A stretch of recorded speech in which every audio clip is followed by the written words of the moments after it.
বিসমুল্লাহির রহমানির রহিম। Share market নিয়ে আর্দুনাল পার্থর সে 2019 সালের একটা বক্তব্য স্পেশালি আসলে আমি আমার ভিডিওতে তুলে ধরলাম। তো আমি জানতাম না শেয়ার মার্কেটের এই ধসের সঙ্গে, অর্থাৎ গত আওয়ামী লীগ আমলের সরকারের সময় যে শেয়ার মার্কেটে ধস করেছিল, এই শেয়ার মার্কেট ধসে আমার এক আত্মীয় প্রায় 14 লাখ টাকাতে সে লস খেয়ে সে মানে দিশেহারা অবস্থা। তারপরে আরেকজন পরিচিত আমার একজন সে শেয়ার মার্কেটে তার টাকা খোয়াই সে হার্ট ফেল করে মারাও গেছে। যাই হোক, আমার জানা ছিল না কোন কোন কোম্পানি এবং কাদের মাধ্যমে এই শেয়ার মার্কেটটাকে ধসিয়ে দেওয়া হয়েছিল সেই গত আওয়ামী লীগের আমলে।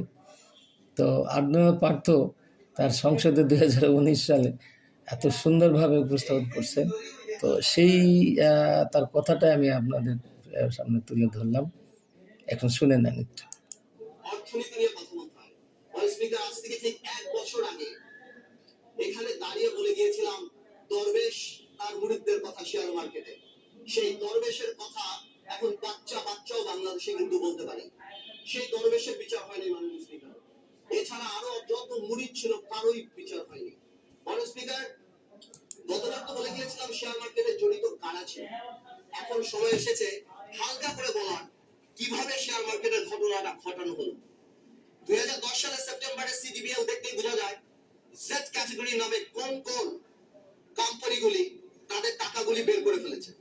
আমার কাছে এখানে 8টা কোম্পানির নাম আছে যারা 1800 কোটি টাকা উঠিয়েছে। এখানে আরো 26টা কোম্পানির নাম আছে যারা 1900 কোটি টাকা উঠিয়েছে।